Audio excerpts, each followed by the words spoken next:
Another allegation against Sean Combs. He is now accused of allegedly sacrificing a bird. Y'all thought you've heard it all about Diddy? Nope. His former bodyguard just dropped a bombshell saying he saw Diddy perform some scary, bizarre sacrifice. And get this, it involves some weird ritual, a creepy guy in a park, and a lifeless bird. Grab your coffee, guys, cause this is crazy. So this bodyguard, Gene Deal, who's worked in Diddy's close circle, has just come out to reveal exactly what happened, and none of it's looking good for Diddy. But why did he do it? Now, it's not the first time Diddy has allegedly performed a sacrifice.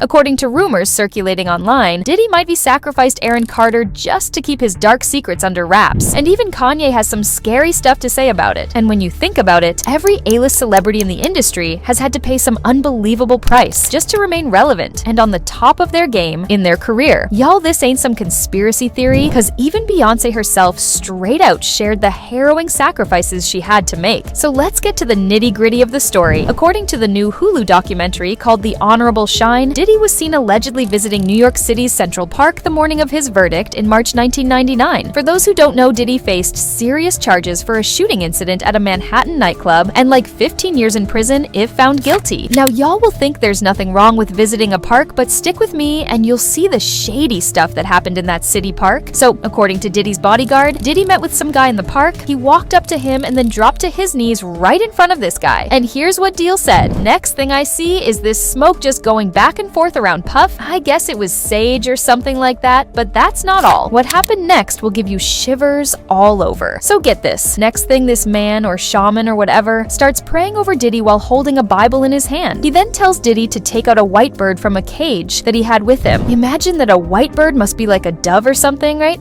How's that for symbolism? Then it got even worse according to Deal anyway. Puff took this white bird and threw it up in the air, and the bird just fell to the ground. Boom, like it was a brick. And Deal, who was obviously scared of what he just saw, observed that the bird dropped immediately lifeless and that Diddy just walked away real quick. Because Puff said, "Yo, Gene, stay right here." And I stayed right there, and he kept on walking. So when Puff get directly to the dude, he gets down on his knees. When he gets down on his knees, this man takes something, and it seemed like it had smoke in it, and he started doing it around Puff. And then he went back and forth, and then he went up and down with it.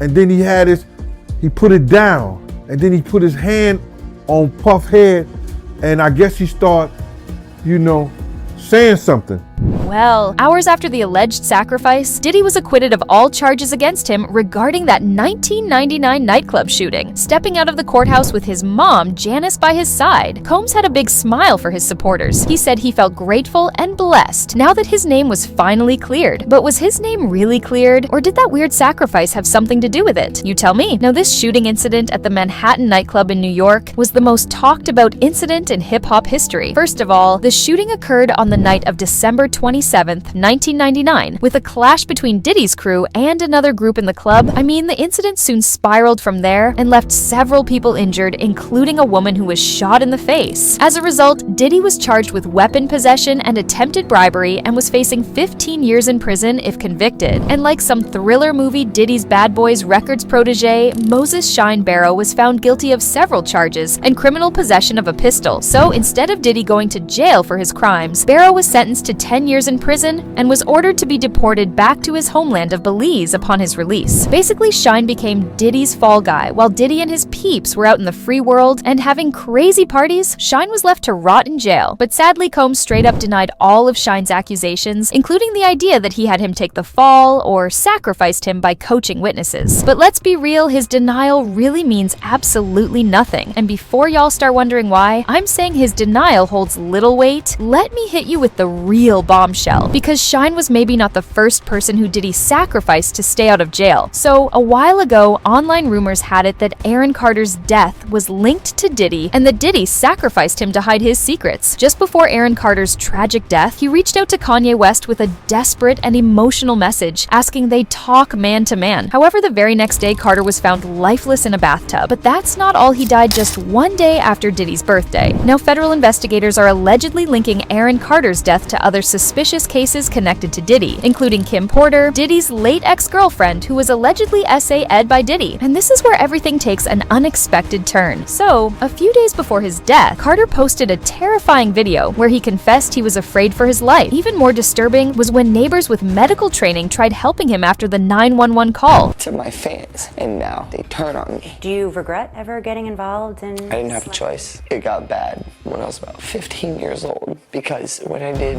MTV Cribs, Y'all, Aaron's house sitter locked them out and even tried blocking the cops from entering. But the bigger question is, did she have something to do with Carter's death? Was she part of some bigger conspiracy? According to several sources, Carter was ready to expose many Hollywood predators who target young entertainers. I mean, old photos have surfaced showing young Aaron Carter with Diddy, and from the look of things, he might have been one of Diddy's victims. Interestingly, Aaron Carter and Justin Bieber had a common experience with Diddy, especially because both of them got into addiction and substance abuse from hanging with Diddy Now. For those who don't know, Aaron Carter's toxic brother Nick belonged to a band called the Backstreet Boys, which was connected to Diddy and at one time was charged for saying a girl. Of course, Carter defended the girl against his own brother, but that's not all, as rumors had it that Diddy didn't want any of that bad news, especially because he knew that Carter might just spill his own dirt to the world. Well, it looks like Diddy allegedly just had to act fast to silence whatever Aaron Carter had to say. But in order to end Aaron Carter, they needed to make him financially bankrupt so that he couldn't run away. Y'all, this ain't some rumors or false information, as Carter himself even mentioned that he was being owed a lot of money, and to make it worse, he also claimed that the same people who owed him money were also trying to take him out. Quite sad that many people like Carter are facing such a mess daily in the industry without help whatsoever. Well, it's obvious why Carter might have desperately called for some funds to run off the radar of those who wanted him out of the picture. I mean, he knew that they were coming for him, but could it be that Diddy went to the absolute extreme to silence Carter? While Carter's cause of death wasn't revealed until 5 months later, it was too long for a toxicology report, making it even more suspicious. I mean, there was obviously some foul play there, otherwise why would it take so long before conducting a toxicology investigation that usually takes a week? Obviously someone didn't want the truth about Carter's death to come to light. And now rumors have circulated that Diddy allegedly uses poison as a method to silence threats. Remember Jamie Foxx? That's right, there were even rumors that Diddy made Foxx sick. The question which needs answering is, was Aaron Carter about to expose something about Diddy or about Hollywood that cost him his life? But just when you think we've heard it all, now Kanye dished on who he thinks took Aaron out. I mean, this is where the plot really thickens. Kanye dished that it might have been his own former personal trainer, a guy named Harley Pasternak, the same trainer who allegedly threatened to institutionalize Kanye. So, coincidentally, Pasternak once worked at a military facility responsible for researching psychological operations. Whether Kanye was trying to cover up Aaron's mysterious death by pointing fingers to Pasternak remains unclear. But one thing that is clear is that the internet has their suspicions centered on Diddy. And here's the reason. Days before the death of Aaron Carter, Harley Pasternak was texting Kanye and asking for time to meet and discuss something important. At the same time, Diddy was also allegedly texting Kanye and asking for his address, which he refused to provide. Instead, Kanye texted Diddy back and said he was going to make an example out of him to show the people who asked Diddy to call him that he couldn't be threatened or influenced. Anyways, it's not only Diddy who had to make sacrifices to get to the top. It's something quite common in the industry. Almost every big name in the industry has had to pay certain costs, both to keep their dirt out of public eyes, as well as taking out whoever tries to taint their public image. Now take for instance Beyonce. She allegedly had to make certain sacrifices to become Queen Bee. Beyonce is many things to many people. She's a muse, an icon, a trailblazer, and Sasha Fierce. And her crown which she wears has a lot of story behind it. I mean, beyond the sacrifice of time, resources, and the discipline to sharpen her musical skills. Beyonce has claimed vision and desire alone wasn't enough to get her to where she is today. She said, vision and intention weren't enough. I had to put in the work I committed to always being a student and always being open to growth. Now the question is, if she's committed to always being a student, then who's her teacher or mentor? Could it be Jay-Z or Diddy himself? Well, if it's both of them or either one of them, then well, have to understand that she must have learned a lot. Y'all, Beyonce said, I sacrificed a lot of things and ran from any possible distraction I felt as a young black woman that I couldn't mess up. Well, while she says she couldn't mess up, I think she might be messed up in attending Diddy's alleged freak-off parties and allegedly being part of the A-list celebrities who was associated with Diddy. Anyways, Diddy himself is now detained without bail as he awaits a May 2025 trial on federal charges of SX crimes, racketeering, conspiracy, and transportation to engage in illegal activities. However, Diddy has pleaded not guilty to the 3 charges. But what do y'all think? Did Sean Diddy perform a sacrifice to escape being imprisoned, or was Shine really guilty? And what do you think about Aaron's death? Was Diddy responsible, or was it because of his addiction, mental health? Don't forget to leave your thoughts in the comments and watch this space for more juicy content like this.